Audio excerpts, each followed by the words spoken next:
Bismillahirrahmanirrahim. Alhamdulillah. Assalamualaikum warahmatullahi wabarakatuh. Selamat malam rekan dan rekanita. Semoga selalu dalam keadaan sehat. Berjumpa lagi bersama kami dalam acara talk show online di live streaming Facebook Ibnu IPNU Wates. Rekan dan rekanita yang berbahagia, alhamdulillah kita masih diberi kesempatan oleh Allah Subhanahu wa taala untuk berjumpa kembali secara online di rumah masing-masing. Daripada kuota internet kalian terbuang sia-sia, mending untuk dibuat nonton live streaming talk show Ibnu IPNU PAC Wates yang tentunya jauh lebih bermanfaat dan insya Allah mendapatkan keberkahan. Amin amin ya robbal alamin. Pada kali ini, talk show pada malam hari ini bertema menyambut Hari Raya Idul Fitri. Tentunya di sini saya tidak sendirian. Di sini saya bersama narasumber yang sangat istimewa, yaitu beliau Ibu Nurhayati Malika. Kepada beliau dipersilakan.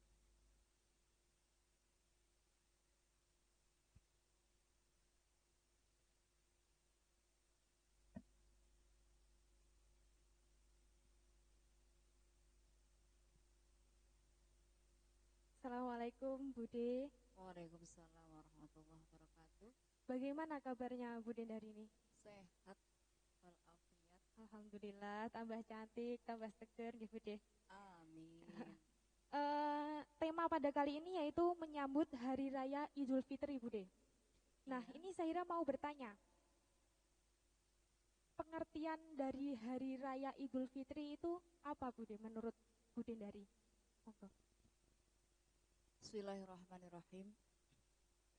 Assalamualaikum warahmatullahi wabarakatuh. Waalaikumsalam warahmatullahi wabarakatuh. Alhamdulillah. Asyukurillah. Wala haula wala quwata illa billahil aliyil azim. Rekan dan rekanita yang saya cintai, pada kesempatan malam hari ini kita telah memasuki hari ke-27 yang pastinya adalah hari-hari yang penuh dengan bonus-bonus dari Allah. Mungkin kita semua nanti malam juga menantikannya, yaitu namanya malam Lailatul Qadar. Semoga saja dalam pertemuan kali ini kita nantinya mendapatkan maunah dari Allah, bisa melek bengi sholat qiyamul lail dengan mengharap diberikan Lailatul Qadar oleh Allah Subhanahu wa taala. Amin. Amin ya rabbal alamin.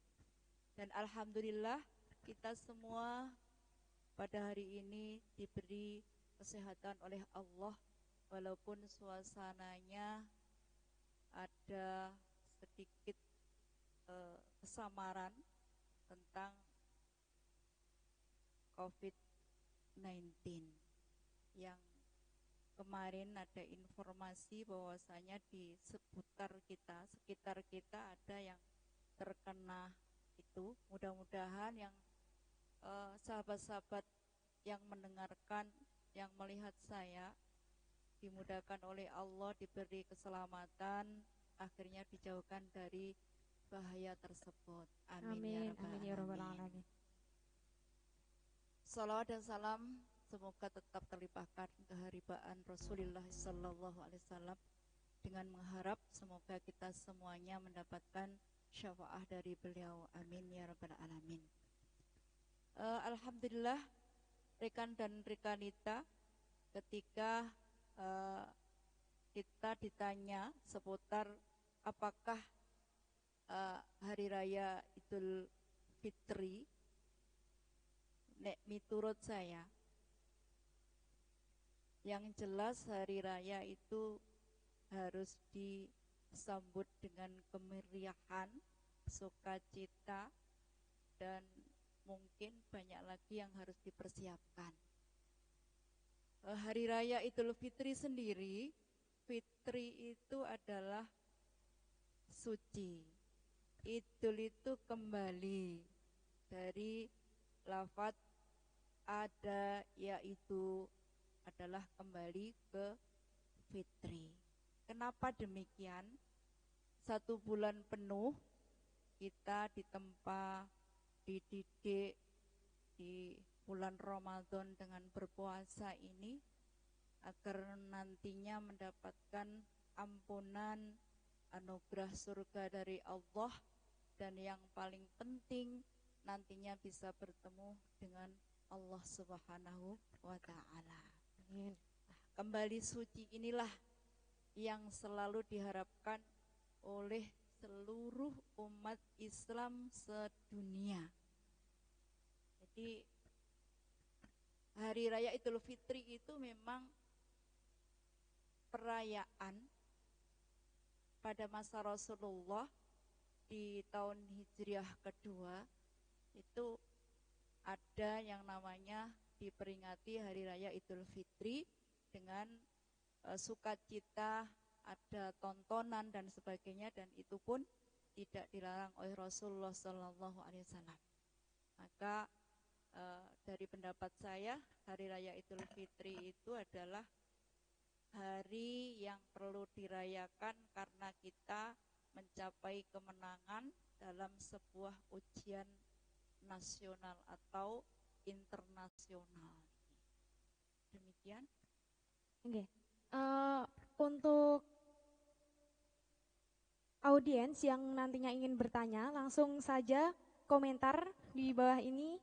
Nanti akan dibahas tuntas oleh narasumber yang sangat luar biasa ini, yaitu Bude dari Bude. Insyaallah. Lanjut, Bude. Ini fitri itu tadi kan suci, Bude. Saya mau bertanya nih, apakah semua orang Islam itu mendapatkan fitrahnya Idul Fitri, Bude? Monggo. Ya. Dari banyak pemikiran, ketika Hari Raya Idul Fitri itu kembali fitri, kembali suci, memang umat Islam sedunia itu mengharapkan sungguh bahwa mereka-mereka yang mungkin tidak melaksanakan puasa atau mungkin sholatnya hanya di Idul Fitri, itu sangat mengharapkan dia lahir suci kembali. Yang insya Allah itu juga lahir suci semua untuk umat Islam, cuman kadar kesuciannya itu tidak sama. Oh, jadi tidak sama ya, tidak sama. Jadi meskipun orang Islamnya itu kan biasanya ada yang puasa dan juga enggak sedikit yang tidak puasa gitu, toh Bude. Itu apakah bisa kembali fitrah itu? Kalau miturut dawuh itu, kesemuanya umat Islam itu ketika sudah melalui bulan puasa ini sudah ditargetkan kembali suci.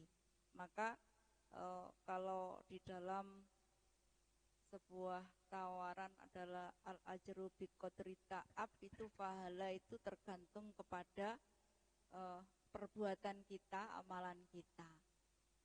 Sejauh kami memikirkan, sebetulnya itu juga ada suatu tanda tanya ya.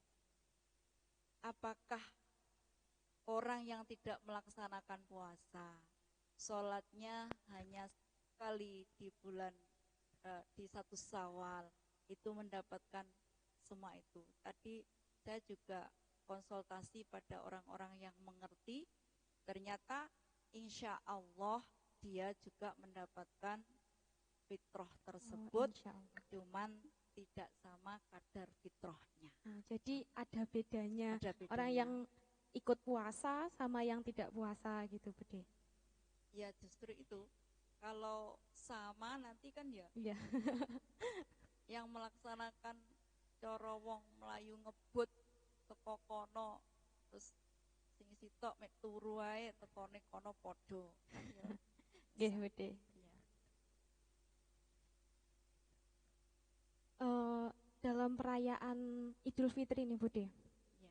bagaimana kaum Hawa mengumandangkan takbir di hari raya Bude? Untuk ibu-ibu atau wanita-wanita di masa Rasulullah itu semua diperintahkan untuk keluar rumah. Bahkan budak-budak, pembantu-pembantu itu disuruh keluar untuk membaca takbir, mengeraskan takbir di luar rumah. Maka hukumnya sunat semua, walaupun itu adalah perempuan. Jadi kalau ada orang mengatakan bahwa takbir itu hanya milik laki-laki, itu mungkin belum membaca hadis dari Rasulullah SAW. Demikian. Jadi kaum Hawa itu boleh mengumandangkan takbir keluar itu boleh Bude ya? Boleh. Bahkan Rasulullah tidak membeda-bedakan kalau orang perempuan takbirnya di dalam hati, tidak. Memang harus dikeraskan untuk khusus takbir di malam hari Lebaran. Kan biasanya di desa itu kan ada takbir keliling Bude ya. Iya. Nah itu juga boleh keluar keliling gitu untuk kaum Hawa. Saya kira kalau di Indonesia ini perempuan mau keliling ikut takbir keliling itu sah-sah saja, asal bisa menjaga dirinya atau berdandannya itu tidak melampaui batas orang berdandan. Pomone perempuan tidak berpakaian yang muslim tapi ikut takbir itu kan ya aneh. Nggih, Bude. Jadi harus tetap berpenampilan muslim dan juga tidak uraan nggih Bude. Pripun niku? Uraan kayak apa ya? Nggih. Iwar-iwar ber-ber ngoten niku mboten Ber. enggak ada malah mejeng ngoten niku lho Bude. Oh, Pripun? berarti kan akhir-akhir ketika malam takbir itu kan ada yang namanya pawai ya. Nggih. Pawai keliling takbir itu pakai musik dan sebagainya. Bahkan saya baca itu memang pada saat takbir itu boleh pakai musik asal ada kriteria musik yang dipakainya. Boleh. Nggih, Bude. Jadi untuk perempuan yang keluar mengumandangkan takbir di hari raya itu boleh saja tetapi asalkan tidak keluar dari batas wajarnya ngoten nggih, tetap berpenampilan muslimah yang berjilbab, tidak huwar-huwar mejeng. Lanjut nggih Bude. Bagaimana syariat Rasulullah pada hari raya Idul Fitri yang dikaitkan dengan budaya Islam Nusantara, Bude? Monggo. Ketika penyambutan hari raya Idul Fitri di Indonesia, di Islam Nusantara ini sebetulnya tidak jauh dari syariat Rasulullah SAW. Bahkan budaya kita ketika hari raya adalah mudik. Itu budaya kita. Ternyata tadi saya mencari membaca buku, itu ada hadis qudsi yang mana orang-orang yang akan merayakan hari raya Idul Fitri itu disuruh pulang ke tempatnya masing-masing, ke tempat tinggalnya masing-masing. Berarti mudik itu dianjurkan oleh Allah. Cuman masalahnya jangan dipenggal di sini karena ini usume COVID-19. Dari itu loh memperbolehkan mudik, sedangkan pemerintah melarang. Pada saat ini mudik itu tidak lebih baik karena menjaga kesehatan atau menjaga ruh kita agar tidak terjangkit virus tersebut, itu memang harus tetap ada di tempat tinggalnya semula, bukan pulang ke desa. Tuh. Agar virusnya tidak menyebar, jadi kita stop dulu mudiknya gitu Bude. Padahal dulu. itu Rasulullah menganjurkan untuk mudik saat hari raya. Tetapi Insya Allah seperti itu. karena adanya wabah COVID-19, pemerintah melarang untuk mudik dulu agar tidak tersebarnya virus corona. Nggih Bude nggih, bener. Iya. Jadi standar hadisnya adalah apabila mereka berpuasa bulan Ramadan, maka kemudian keluar untuk merayakan hari raya, maka Allah pun berkata, wahai malaikatku, setiap yang mengerjakan amal kebajikan dan meminta balasannya, sesungguhnya aku telah mengampuni mereka. Seorang kemudian berseru, wahai umat Muhammad, pulanglah ke tempat tinggal kalian. Jadi memang mudik itu sebetulnya adalah himbauan, juga ada hadis dari Rasulullah Shallallahu Alaihi Wasallam. Dijadikan budaya Nusantara kita. Mungkin kalau di luar negeri kira-kira ada mudik apa tidak? Kayaknya ya yang ada di Indonesia itu ada istilah mudik. Jadi stop dulu mudiknya. Bisa komunikasi dengan keluarga lewat online nggih Bude, video call. Bisa chattingan dulu sama keluarga untuk mengobati rindunya. Selanjutnya. Ini Bude, kembali lagi ke perayaan takbir, perayaan Idul Fitri tadi Bude. Bagaimana tanggapan atau hukumnya mengenai takbiran yang berhura-hura seperti son DJ, kan besar-besaran son gitu loh Bude. Itu gimana Bude? Musik DJ. Ya, musik DJ. Jackson. Ya ini adalah apa ya, fenomena yang luar biasa bagi orang-orang yang mengekspresikan kebahagiaan mereka dalam situasi hari raya.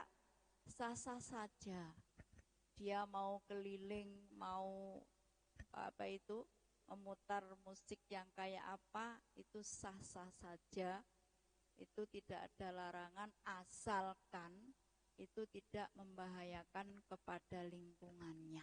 Jadi sah-sah saja, ya. Tapi tidak, asalkan tidak membahayakan lingkungannya. Ya. Ada tetangganya yang sakit gitu Bude, ya. Sakit sesak gitu, nanti ada sound DJ yang menggelegar nanti kacau Bude. Jadi begini, anak-anak yang bertakbir keliling itu bagaimana ya? Dek iki seneng-seneng, dilarang ya wis ndak bisa dilarang. Takbir itu adalah perintah Rasulullah, sedangkan musik yang dia joget itu beda lagi nilainya. Jadi ganjaran ya karo dosa barang, insyaallah begitu. Jadi ketika Jackson mengganggu lingkungan yang dilewati anak-anak remaja, saya kira itu bisa menimbulkan keharaman karena kemadharatan kepada lingkungan. Untuk itu sahabat muda ketika nanti bertakbir keliling, cari sound system yang ringan-ringan aja, karena tidak mengganggu pada orang-orang yang sakit. Tapi kalau yang Jackson seperti yang terjadi di mana itu, di Dewet itu sangat mengganggu sekali. Bude, ini ada pertanyaan dari Facebooknya Luca Pacioli. Assalamualaikum Bude, mau tanya, bagaimana mensyukuri sebagai rasa kagum dengan tradisi masyarakat Indonesia, khususnya di Jawa ini Bude, yang sangat sesuai dengan syariat yang disampaikan Rasulullah seperti tahlilan, 7 hari kematian, 38an bayi, ngelencer dan lain-lain. Kan di negara-negara lain itu belum tentu ada. Pripun Bude monggo? Konteksnya di luar Enggih. di luar anu ya. Tapi tidak apa-apa. Tahlil itu memang apa ya? Itu sesuatu yang diciptakan atau pencetusnya adalah masyayikh kita, Nahdlatul Ulama. Jadi lain Nahdlatul Ulama itu tidak ada tahlilan. Nah, sebetulnya ini harus diterangkan secara detail. Kalau dia memahami tahlil itu yang ada di Indonesia itu kayaknya tidak seperti itu. Di luar pun tahlil ada. Tahlil itu adalah kata la ilaha illallah itu. Cuman dirangkum dengan bacaan alif lam mim dan seterusnya. Untuk rekan dan rekanita yang ingin bertanya langsung saja komentar di kolom komentar di bawah ini, nanti langsung dibahas. Bude, ini saya mau tanya, bagaimana tanggapan atau hukumnya merayakan hari raya dengan menggunakan mercon? Kan saat sebelum sholat id kan biasanya pesta mercon gitu anak-anak muda. Itu menurut Bude dari gimana? Monggo Bude. Mercon itu adalah bentuk rasa sukacitanya asal tidak madoroti kepada lingkungan, saya kira tidak apa-apa. Yang dilarang itu ketika mercone itu terlalu besar juga membahayakan kepada yang nyumet atau yang ada di lingkungan, itu ya tidak perlu aja. Tapi mercon itu budaya Indonesia ketika menyambut hari raya sejak dulu itu khasnya adalah mercon. Pasti setiap hari raya itu mercon itu pasti ada Bude. Makanya pasti laki-laki kalau dipenging mercon ya malah lebih baik tidak pakai baju baru untuk beli mercon. Karena biasanya pas Hamin berapa, Hamin 2 itu sudah mempersiapkan membuat mercon besar-besar gitu Bude.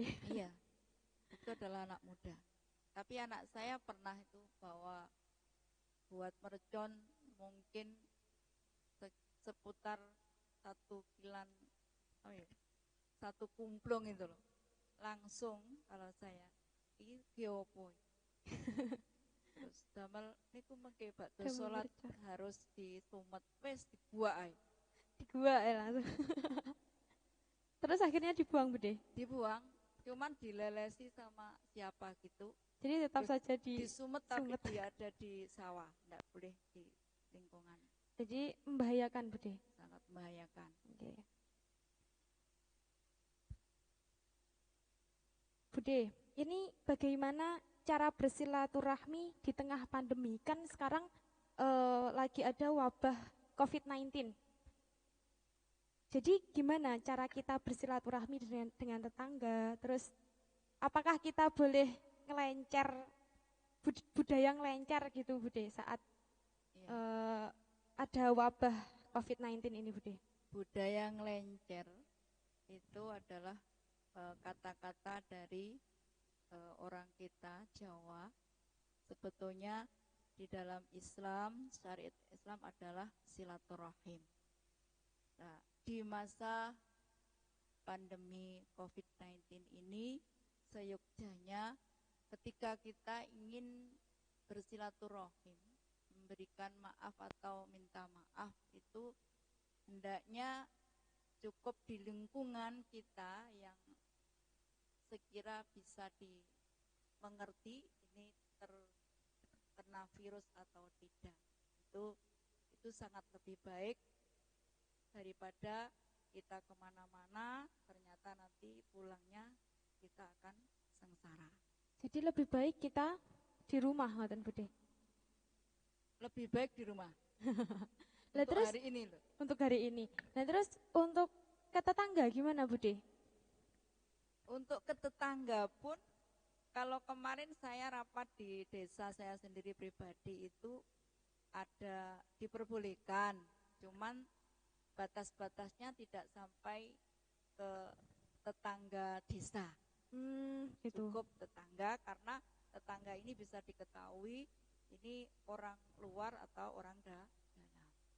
Jadi untuk tetangga itu masih boleh, Masih diperbolehkan, masih asal diperbolehkan. ada poin-poin yang harus dipenuhi prosedur kesehatannya, diantaranya tidak usah salaman, pakai masker, terus duduknya nggak usah lama-lama. Yang penting bisa bermaaf-maafan gitu ya Bude, tidak usah lama-lama untuk cangkruknya. Rekan dan rekanita yang sekali lagi yang ingin bertanya langsung saja komentar di kolom komentar di bawah ini. Bude, ini sambil menunggu pertanyaan dari rekan dan rekanita, monggo diunjuk rumian. Oh, terima kasih. Saya lanjut ya Oke, tentang monggo Bude. tadi pengertian menurut Islam Nusantara berkolaborasi dengan syariat Islam itu sebetulnya sudah ada di dalam Islam sendiri. Cuman kalau menjelang hari raya ini yang harus dicermati oleh bunda-bunda kita, jangan shopping di tempat-tempat yang kerumunan orang banyak. Okay. Cara shopping itu yang dicari ya apa, padahal kalau Rasulullah menganjurkan memang harus kita memakai pakaian yang terbaik di antara yang kita punya, bukan harus belanja beli baju baru. Itu yang harus di antaranya mudik, belanja sungkeman, halal bihalal, terus menyediakan hidangan, ketupat dan sebagainya. Ini kan budaya Nusantara, Islam Nusantara. Takbir keliling, merconan itu. Ini Bude, yang hangat ini kan ada diskon yang ada di mal-mal gitu loh Bude. Iya. Itu banyak kerumunan orang untuk memburu diskonnya, untuk membeli baju baru. Itu baju baru itu apa wajib dibeli saat menjelang hari raya ini Bude? Di syariat Islam menyambut hari raya itu Rasulullah memerintahkan, satu, kita memang harus menyambut dengan sukacita, wajib mengeluarkan zakatnya, zakat fitrahnya, terus bertakbir, memakai pakaian yang terbaik di antara pakaian yang kita punya, bukan beli baju yang baru. Tidak ada kata seperti itu Rasulullah. Di mandi sunnah, makan sebelum sholat Id, jalannya berbeda, berangkat ke masjid dan pulangnya, sholat Idul Fitri, silaturahim, bersedekah, mengucapkan salam selamat hari raya Idul Fitri. Jadi sebelum sholat Id itu ada tata caranya gitu ya Bude? Ya. Harus mandi dulu sebelum dulu. Itu mandinya itu gimana Bude? Harus mandi biasa atau ada tata caranya atau syaratnya?